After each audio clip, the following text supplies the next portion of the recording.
السلام عليكم ورحمة الله وبركاته.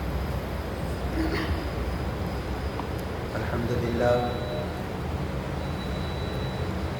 نحمده ونستعينه ونستغفره ونؤمن به ونتوكل عليه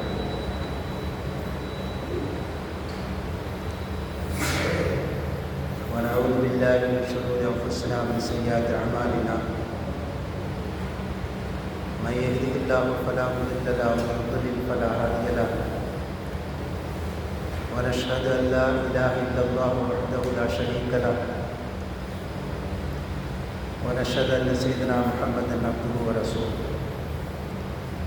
أما بعد فقد قال الله تعالى في محكم التنزيل: أعوذ بالله من الشيطان الرجيم. بسم الله الرحمن الرحيم.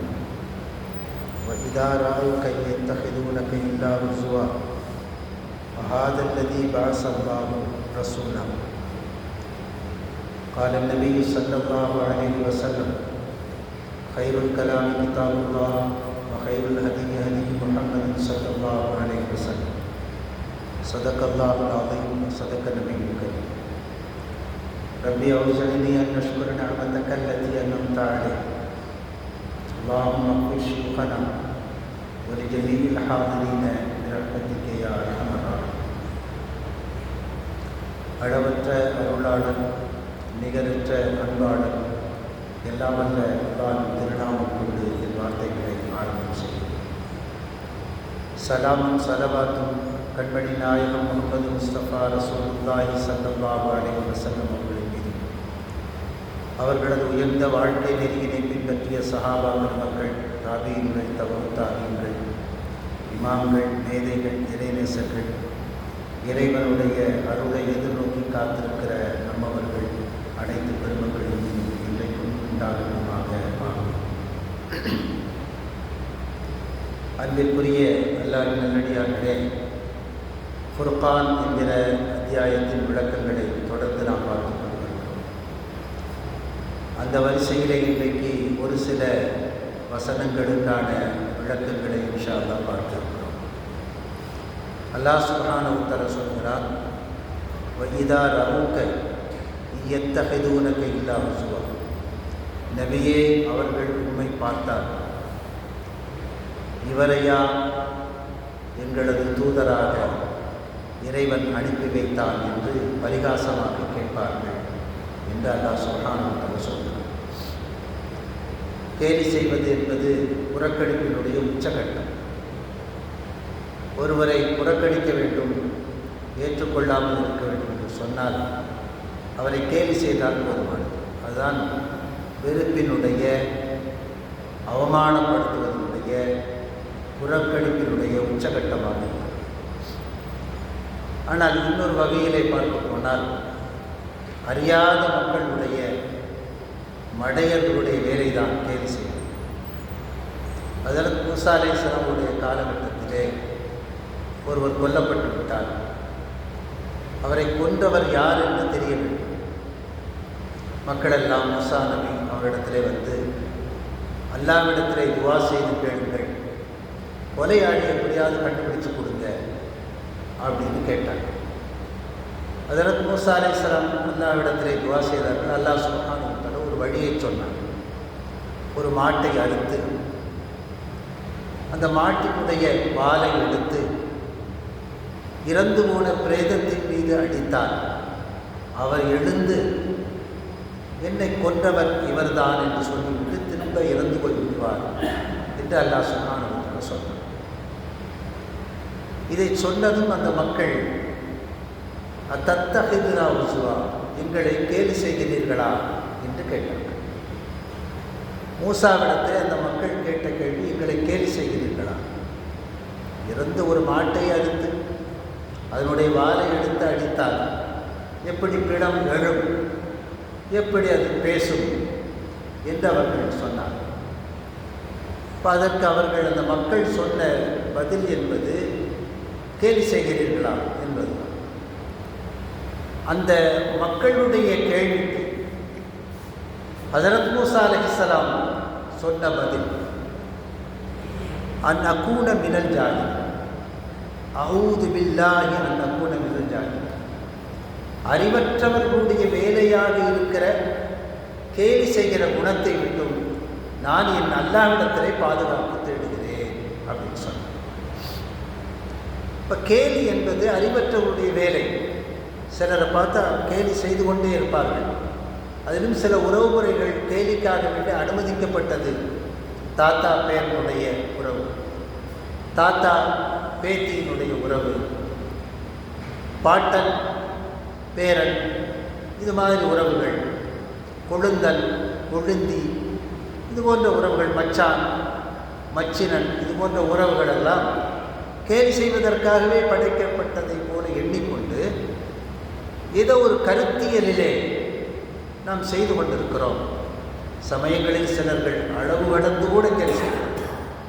கேலி குறித்து நபி ஸல்லல்லாஹு அலைஹி வஸல்லம் வாழ்க்கையிலே என்ன இருக்கிறது, எவ்வளவு அனுமதிக்கப்பட்டிருக்கிறது என்பதை நாம் பார்க்க வேண்டும். நபிகள் நாயகம் ஸல்லல்லாஹு அலைஹி வஸல்லம் அவர்கள் கேலி செய்திருக்கிறார்கள். ஆனால் அதில் உண்மை இல்லை. யாருடைய மனதும் புண்படாது. எவருடைய மனதையும் புண்படுத்தாமல் உண்மையை சொல்லுகிற நேரத்தில் ஏற்படுகிற அந்த மகிழ்ச்சியும் ஆனந்தமும் இருக்கிறதே, அது உண்மையில் வரவேற்கத்தக்கது. ஒரு வயதான அம்மா நபி ஸல்லல்லாஹு அலைஹி வஸல்லம் வந்து நான் சொர்க்கம் போக வேண்டும், எனக்கு துவா செய்யுங்கள் என்று கேட்டாங்க. நபிகள் நாயகம் ஸல்லல்லாஹு அலைஹி வஸல்லம் சொன்னாங்க, கிழவிகளெல்லாம் சொர்க்கம் போக மாட்டாங்கம்மா, போங்க அப்படின்ட்டாங்க. சொல்கிறது யார்? ரசூலுல்லாஹ். அவங்க உண்மை தான் சொல்லுவாங்க. அம்மாவுக்கு கடுமையான வருத்தம், மன வருத்தம்.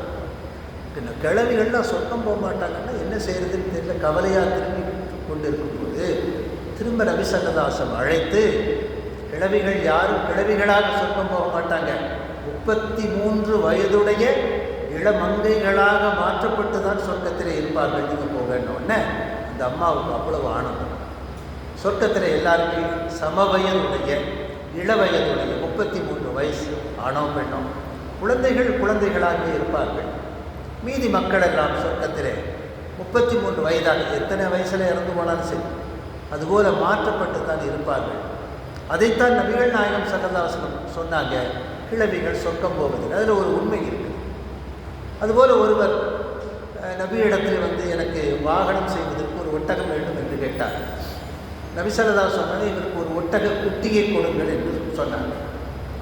அவர் தெளிவாக சொன்னார், நான் வாகனம் செய்வதற்கு, வெளியே போகிறதுக்கு, சவாரி செய்வதற்கு உங்கள்கிட்ட ஒட்டகம் கேட்டேன், இந்த குட்டியை கொடுக்க சொல்கிறீங்க அப்படின்னா. ரசூலுல்லாஹி ஸல்லல்லாஹு அலைஹி வஸல்லம் திரும்பவும் சொன்னாங்க, ஒரு ஒட்டக குட்டியை கொடுத்து விடுப்பா அப்படின்னாங்க. அவர் நபி புரிந்து கொள்ளவில்லையோ என்பதற்காக திரும்ப நான் பெரிய ஒட்டகம் கேட்கிறேன் யாரை சொல்லலாம், நீங்கள் ஒரு குட்டியை தந்தால் நான் வச்சு என்ன செய்ய என்று கேட்கிற போது, எல்லா ஒட்டகமும் அதனுடைய அம்மாவிற்கு குட்டி தான், எல்லா ஒட்டகமும் அதனுடைய அம்மாவிற்கு குட்டி தான் அப்படின்னு சொன்ன உடனே அவர் ரொம்ப சிரித்தார்.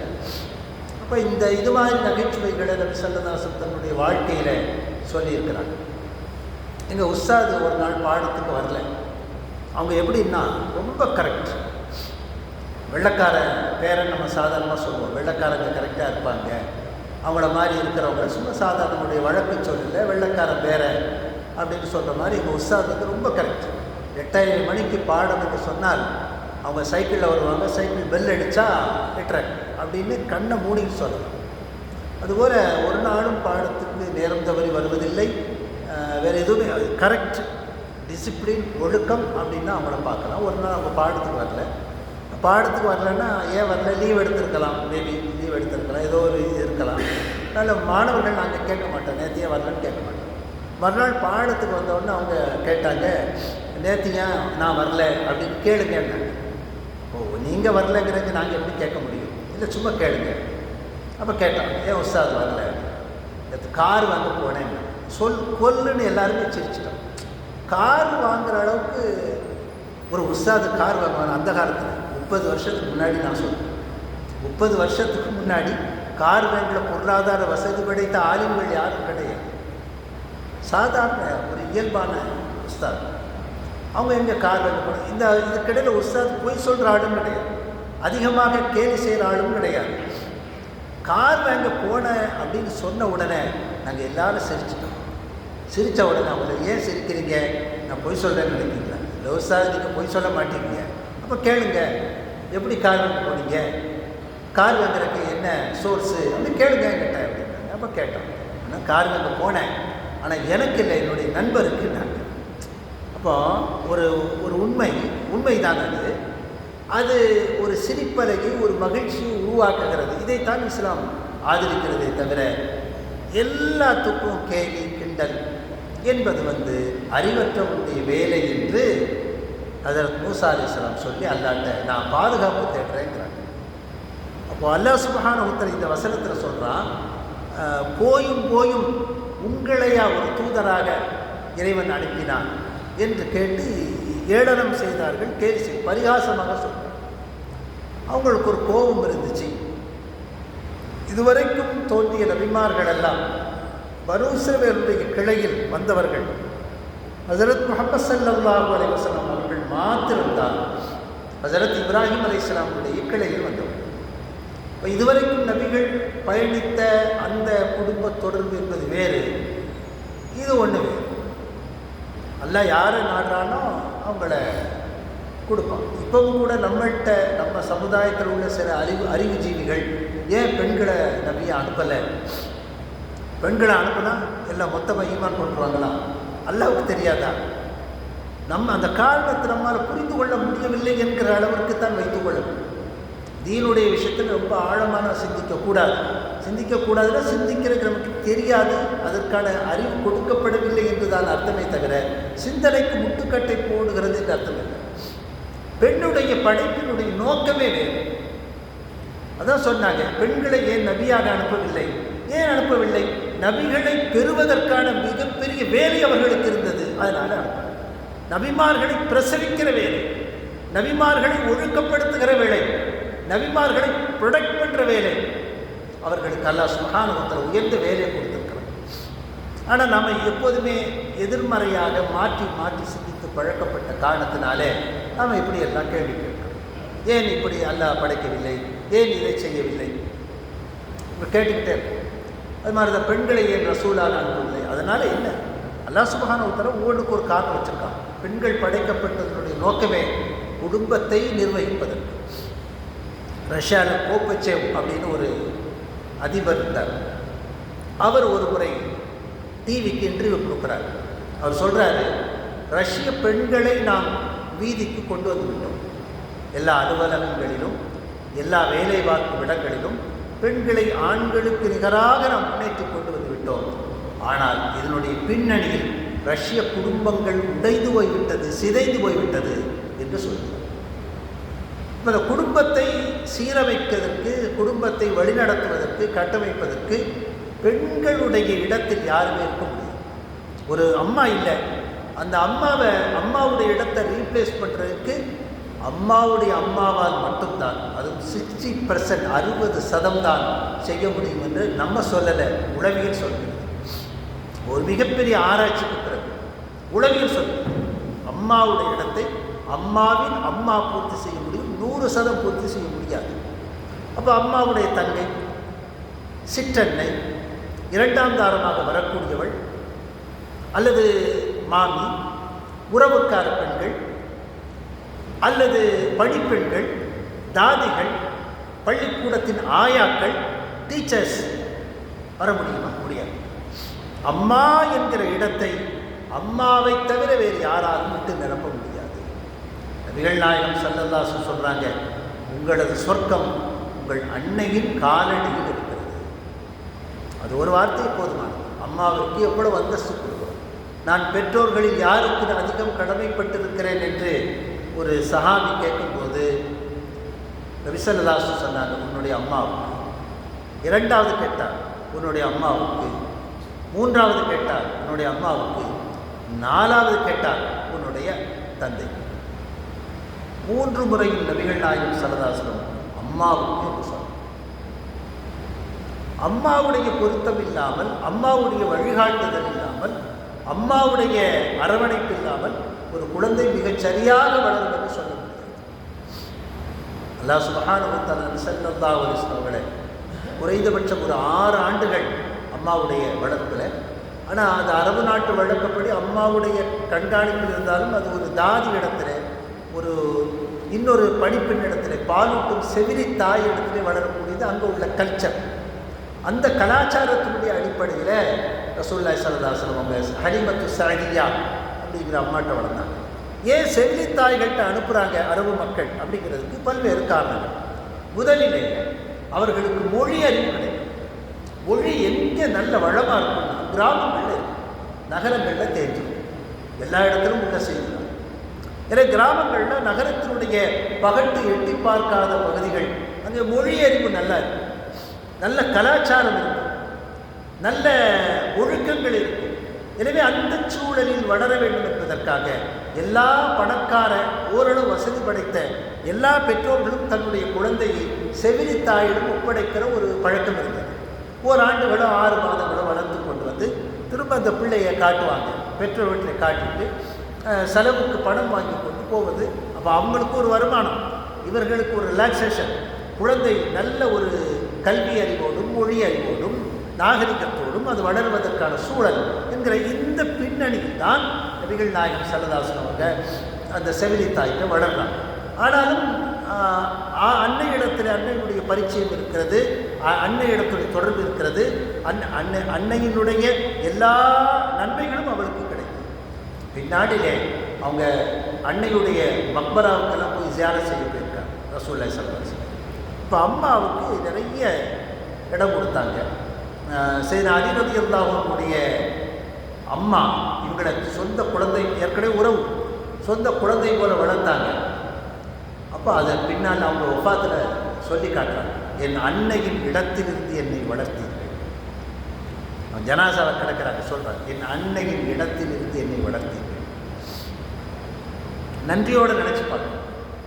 இப்போ அம்மாவுடைய அந்த கேரக்டர் ரொம்ப பெருசு. அல்லாஹ் சுப்ஹானஹு வ தஆலா யாரை நபியாக கொடுக்க வேண்டும், யாரை நபியாக கொடுக்கக்கூடாது, எல்லாமே யாரை செல்வந்தராக ஆக்க வேண்டும், யாரை ஏழையாக ஆக்க வேண்டும், யாரை கல்வியறிவு பெற்றவராக, எல்லாமே அவருடைய தீர்மானம். இந்த தீர்மானத்தில் குறை காணப்படும். குறை காணாமல் இருந்தால் நமக்கு என்ன கிஃப்ட் கிடைக்கும், வெகுமதி கிடைக்கும்னா ரசூலுல்லாஹி ஸல்லல்லாஹு அலைஹி வஸல்லம் சொல்கிறாங்க, யார் அல்லாஹ் சுப்ஹானஹு வ தஆலா கொடுக்கக்கூடிய குறைவான வாழ்க்கை வளங்களை வைத்துக்கொண்டு நிம்மதியாக அல்லாஹ்ட்ட கம்ப்ளைண்ட் பண்ணாமல் குறை சொல்லாமல் வாழ்வு முடிக்கிறார்களோ, நாம் எடுத்து கொண்டு போகிற குறைவான அமல்களை அல்லாஹ் சுப்ஹானஹு வ தஆலா ஏற்றுக்கொண்டு சொர்க்கம் தருகிறார்.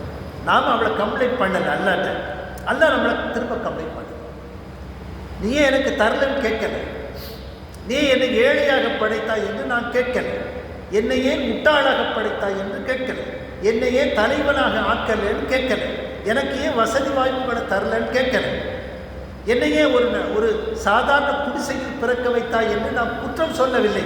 என்ன வாழ்க்கை கிடைத்திருக்கிறதோ அந்த வாழ்க்கை எப்படி என்னால் அழகாக்க முடியுமோ அந்த அளவிற்கு அழகாக்கி அல்லாஹ்வுக்கு இதுவரைக்கும் கொடுத்த நன்றி, அந்த செயல்களுக்கு, அந்த விஷயங்களுக்கு நன்றி செலுத்தி நாம் அல்லாஹ்வை சந்திக்கும் போது நாம் எடுத்து செல்கிற குறைவான அமல்களை எல்லாம் பொருந்தி கொண்டு சொர்க்கம் தருகிறோம். ஒன்று விளங்கிக்கணும், நாம் செய்கிற அமல் சொர்க்கத்திற்கு பெருமதி கிடையாது. இந்த அமலை கொண்டு ஒருபோதும் சொர்க்கத்தை நாம் வாங்கிவிட முடியாது.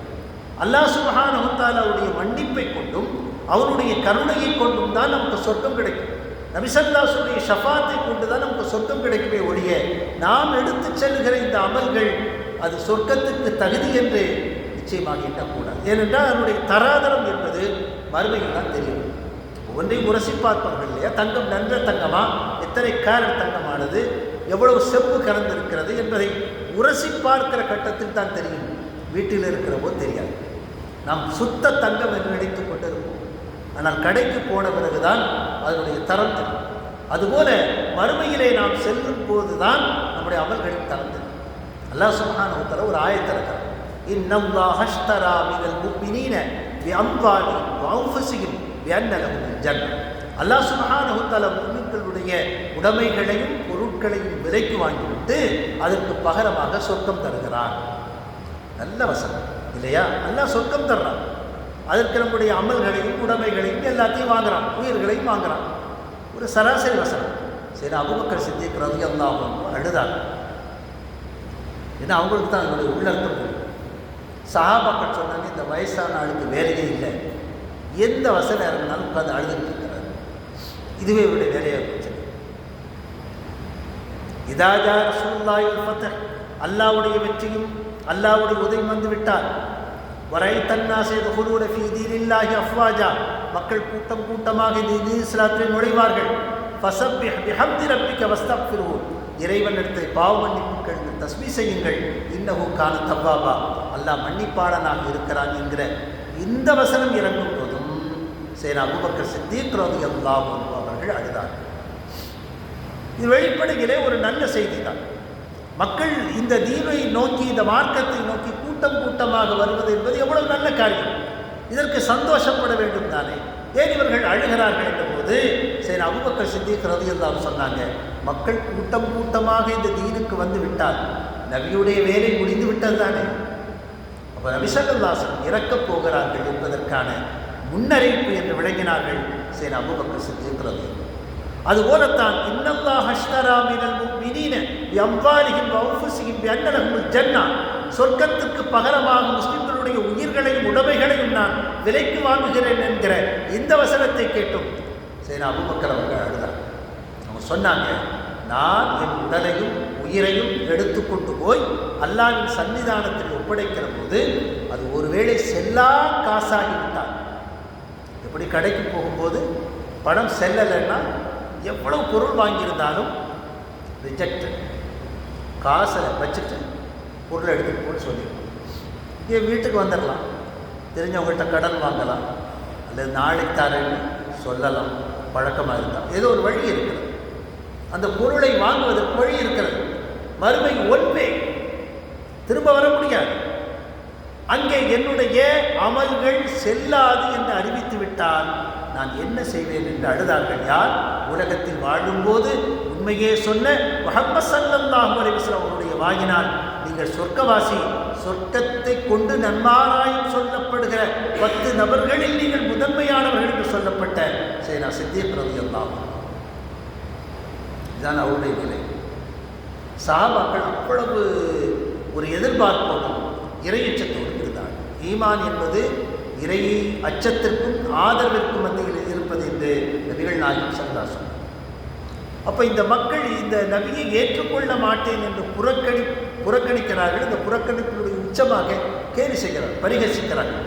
போயும் போயும் உங்களைத்தான் நபியாக அனுப்பினார், இறைவனுக்கு வேறு ஆள் கிடைக்கலையா அப்படின்னு கேட்குறாங்க. அல்லாஹ் சுப்ஹானஹு வ தஆலா தொடர்ந்து சொல்கிறான், இன்காதலை யுதுல்லுனா நாலிஹத்தினா லௌலா சபர்னா அலைஹா, நாம் உறுதியாக இல்லை என்றால் நம் தெய்வங்களை விட்டும் நம்மை இவர் வழிகெடுத்திருப்பார். நாம் உறுதியாக இல்லாவிட்டால் நம்முடைய தெய்வ வழிபாட்டை விட்டும் வழிகெடுத்து நம்மை மோசமாகி ஆகியிருப்பார் என்றும் பேசுகிறார்கள். மறுமையில் அவர்கள் வேதனையை தம் கண்ணால் காணும் நேரத்தில் வழிகட்டவர்கள் யார் என்பதை உணர்ந்து கொள்வார். இந்த உலகத்தில் அப்படி பேசலாம். தங்கள் மார்க்கம்தான் சத்தியம், தங்கள் மார்க்கம்தான் உண்மை, தங்கள் மார்க்கம்தான் நேரானது, வெற்றி தரக்கூடியது பேசலாம். மறுமையிலே யார் சொர்க்கத்திற்கு செல்லுகிறார்கள், யார் நரகத்திற்கு செல்லுகிறார்கள் என்று பார்க்கிற போது உண்மையில் அது பெரிய விஷயம். அப்போதான் தெரியும் வழிகட்டவர்கள் யார். நபி ஸல்லல்லாஹு அலைஹி வஸல்லம் சொல்றாங்க, மறுமையிலே எல்லா மக்களும் எழுப்பப்பட்டு மக்கள் நிற்பாங்க. சூரியனை வணங்கியவர்கள் சூரியனுக்கு பின்னால் போவார்கள், சந்திரனை வணங்கியவர்கள் சந்திரனுக்கு பின்னால் ஒரு கூட்டமாக போவார்கள், கற்சிலைகளை தெய்வங்களை வணங்கியவர்கள் அவைகளுக்கு பின்னாலே போவார்கள், இறைவனை வணங்கியவர்கள் இறைவனுக்கு பின்னால் போவார்கள். அப்படி போகும்போது சொர்க்கத்தை அடைவதற்கு முன்னால் சிராத்துல் முஸ்தகீம் என்று ஒரு பாலம், நரகத்தின் மேலே அந்த பாலம் மாட்டப்படும். அதனுடைய பக்கவாட்டில் கொக்கிகள் இருக்கும். விசலதாசம் விளக்கிறார். அந்த கொக்கிகள் எப்படி இருக்குன்னு தெரியுமா? சாதான் என்கிற கள்ளிச்செடிகள் பார்த்திருக்கிறீர்களா? அந்த கள்ளிச்செடியின் அடர்ந்த முட்களை பார்த்திருக்கிறீர்களா? அந்த முட்களைப் போல, கள்ளிச்செடியின் முட்களைப் போல அந்த கொக்கிகள் இருக்கும். அது பலரும் மாட்டிக்கொள்ளும். முஸ்லிம்கள் தான் சொர்க்கத்திற்கு செல்லக்கூடியவர்கள் பலரும் மாட்டி, பல பேர் நரகத்தில் விழுந்துருவாங்க. சில பேர் பாதி வழி, சில பேர் முக்கால் பகுதி தூரத்தில், சில பேர் அந்த கொக்கிகளில் மாட்டிக்கொண்டு. அதற்கு பிறகு அல்லாஹ் சுப்ஹானஹு வ தஆலா யாரை சொர்க்கத்தில் கொண்டு போய் சேர்க்க வேண்டும் என்று நினைக்கிறானோ அவர்களை சொர்க்கத்துக்கு கொண்டு போய் விடும். அங்கே போனதும் இவர்களை சோதிப்பதற்காக அல்லாஹ் சுப்ஹானஹு வ தஆலா வேறு ஒரு தோட்டத்திலே நான் தான் நீங்கள் வணங்கிய இறைவன் என்று வருவாங்க. அப்போ அவங்க சொல்வாங்க, இல்லை, நாங்கள் எங்கள் இறைவனத்திலே பாதுகாப்பு தேடுகிறோம், நீ எங்களுடைய ஆண்டவன் கிடையாது, எங்களுடைய ஆண்டவன் உண்மையாக எங்களிடத்தில் வருகிற வரைக்கும் இந்த இடத்தை விட்டு நான் நகர மாட்டோம் என்று சொன்னோம். அது அல்லாதான் தன்னை அவர்கள் வேறு வடிவத்தில் அவன் வெளிப்படுத்துகிறான். இந்த மக்கள் என்ன செய்கிறார்கள் பாரு, எல்லாவற்றுக்கும் வாங்கி விடுகிறார்களா? இவ்வளோ கடந்தாச்சு, அந்த சிராத்துல் முஸ்தகீம் பாலத்தை கடந்தாச்சு, கேள்வி கணக்கு முடிச்சாச்சு, சொர்க்கத்தின் கிட்டே வந்தாச்சு. இப்போ மீதி என்ன இருக்கிறது? இறைவனுடைய அத்தாட்சி தானே, இப்போ இறைவன் தானே பேசுவான் என்கிற அந்த எண்ணத்தில் அப்போதும் வழி தவறுகிறார்களா, விழிப்பாக இருக்கிறார்களா என்று சோதிப்பதற்காக அல்லாஹ் வேறு ஒரு உருவத்திலே வந்து சொல்லும்போது மூமின்கள், இறை நம்பிக்கையாளர்கள், இல்லை இல்லை, எங்கள் இறைவன் உண்மையாக வருகிற வரைக்கும் நாங்கள் இந்த இடத்தை விட்டு நகரவே மாட்டோம் என்று சொல்வார். அதற்கு பிறகு அல்லாஹ் சுப்ஹானஹு வ தஆலா மக்கள் விரும்புகிற, அறிந்து கொள்ளுகிற தோற்றத்தில் தன்னை வெளிப்படுத்தி காட்டும். இப்போ நீ தான் இறைவன் சொல்லுவாங்க. அல்லாஹ் சுப்ஹானஹு வ தஆலா அந்த மக்களை சொர்க்கத்துக்கு அனுப்பிவிட்டார். இனி அதுக்கு அடுத்து ஒரு வேலை, நரகவாசிகள் கலிமா சொன்னவன், கலிமா சொன்னாலே சொர்க்கம். ரசூலுல்லாஹி ஸல்லல்லாஹு அலைஹி வஸல்லம் சொன்னாங்க, மன் கால லா இலாஹ இல்லல்லாஹ் தஹல் ஜன்னா, யார் கலிமா சொன்னாங்களோ அவங்க சொர்க்கம் நிச்சயம், அதை மாற்றுகிறது. ஆனால் செய்த பாவங்களுக்கு தண்டனையாக கொஞ்ச காலம் நரகத்தை அனுபவிக்க வேண்டியது. கலிமா சொன்னால் சொர்க்கம் என்றால் இதை நான் மக்களுக்கு சுப செய்தியாக சொல்லட்டுமா அப்படின்னு அபூ ஹுரைரா ரலியல்லாஹு கேட்டாங்க. சொல்லுங்க ரசூல், சொல்லுங்க, நல்ல செய்தி. அவங்க அபூ ஹுரைரா சொல்ல வரும்போது சையதுனா உமர் ஃபாரூக் ரலியல்லாஹு அன்ஹு அவர்கள் தான் அவரை தடுத்து நிறுத்தி நபியிடத்தில் அழைத்து வந்து, அப்படி சொல்லாதீர்கள், சொன்னால் மக்கள் சோம்பேறியாக உட்கார்ந்து எந்த அமலும் செய்ய மாட்டோம். கலிமா மட்டும் சொன்னால் போதும்னா கலிமா மட்டும் சொல்லிட்டு உட்கார்ந்துருக்கோம். இன்னும் எத்தனை கடமைகள், தொழுகை, நோன்பு, சக்காத்து, பக்கத்து வீட்டை பேணுவது, உறவுகளை பேணுவது, சமூக சேவை, என்ன எவ்வளவு கடமைகள் இருக்கிறது மனிதனுக்கு, அவைகளெல்லாம் பாழ்பட்டு போகும். அப்படி சொல்லாதீர்கள் என்று சொன்னதற்காகத்தான் அது வெளிப்படுத்தப்படவில்லை. கடைசி நமக்கு எப்படி கிடைச்சதுன்னா, சையதுனா அபூ ஹுரைரா ரலியல்லாஹு அன்ஹு நபியின் செய்தியை மறைத்த குற்றம் எனக்கு சேரக்கூடாது என்பதற்காக தனது வாழ்நாளின் கடைசியில் சொல்லி சென்றார். அப்போ கலிமா சொன்னவர்களை அல்லாஹ் சுப்ஹானஹு வ தஆலா நரகத்திற்கு வெளியேற்ற வேண்டும் இல்லையா? அல்லாஹ் சுப்ஹானஹு வ தஆலா மலக்குமார்களுக்கு கட்டளையிடுவான், இந்த நரகத்தில் யாராவது கலிமா சொன்னவங்க இருக்கிறாங்களா பார்த்து வெளியே கொண்டு வாங்க. அவர்களை எப்படி கண்டுபிடிப்பார்கள்? சஜிதா செய்தனுடைய அடையாளம் இருக்கும். இப்போ அடையாளம் இருக்குன்னா இப்போ பாயில் தேய்ச்சா அடையாளம் இருக்கும், அந்த அடையாளம் கிடையாது, மானசீகமான அடையாளம்.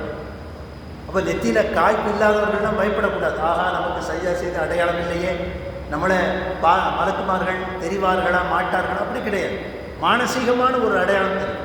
அல்லாஹ் சுப்ஹானஹு வ தஆலா இந்த நெருப்பிற்கு ஏற்கனவே கட்டளையிட்டிருப்பால், நரகத்தில் ஏனைய பகுதிகளை தீண்டினாலும் சஜிதா செய்யும் இடத்தை தீண்டக்கூடாது என்று அல்லாஹ் சுப்ஹானஹு வ தஆலா கட்டளையிட்டிருப்பார். மற்ற பகுதிகளில் அவர்களுக்கு வேதனை இருக்கும், சஜிதா செய்கிற அந்த இடம் கரிக்கப்படாது, நெருப்பால் பொசுக்கப்படாது, அதில் வேதனை இருக்காது. அந்த அடையாளங்களை பார்த்து அந்த மலக்குமார்கள் அவர்களை நரகத்திற்கு வெளியேற்றுகிற போது கரிக்கட்ட மாதிரி தீயில இருந்து அப்படி வரும், கரிக்கட்ட மாதிரி கரிக்கட்டையாக இருக்கிற போது அல்லாஹ் சுப்ஹானஹு வ தஆலா மாவுல் ஹயாத், உயிர் தருகிற தண்ணீரை ஊற்றுவான். அப்படி ஊற்றும்போது இந்த மழை நேரத்திலே, சேற்று பகுதியிலே, வயல் ஓரங்களிலே மஞ்சளாக முளைக்கிற அந்த விதைகள் இருக்கிறது, செடிகள், முளைக்கிற செடி, அதுபோல புத்தம் புதிய மனிதர்களாக அவர்கள் முளைத்த பிறகு சொர்க்கத்திலே சேர்த்துக் கொள்ளப்படுவார்கள் என்று நபிகள் நாயகம் ஸல்லல்லாஹு அலைஹி வஸல்லம் சொன்னார். அல்லாஹ் சுப்ஹானஹு வ தஆலா ஒரு சத்திய பாதையை நமக்கு தந்திருக்கிறது. அந்த சத்திய பாதையை விளங்க வைப்பதற்கான சூழ்நிலையும் தந்திருக்கிறார். அதை தெரிந்ததற்கு பிறகு வேறு இறைவன் அல்லாத வேறு ஒன்றை வணங்கினான், நம்பினான், வேறு ஒன்றை தெய்வமாக எடுத்துக்கொண்டால், நம்முடைய நம்பிக்கைக்கு குறை வைத்தால் நிச்சயமாக நரகம். அது இல்லாமல் பாதுகாக்கப்பட வேண்டும் என்பதற்காகத்தான் அல்லாஹ் சுப்ஹானஹு வ தஆலா திரும்ப திரும்ப இந்த வசனங்களிலே சொல்கிறார். நபிமார்களை யாரை அனுப்பினால் நமக்கு என்ன?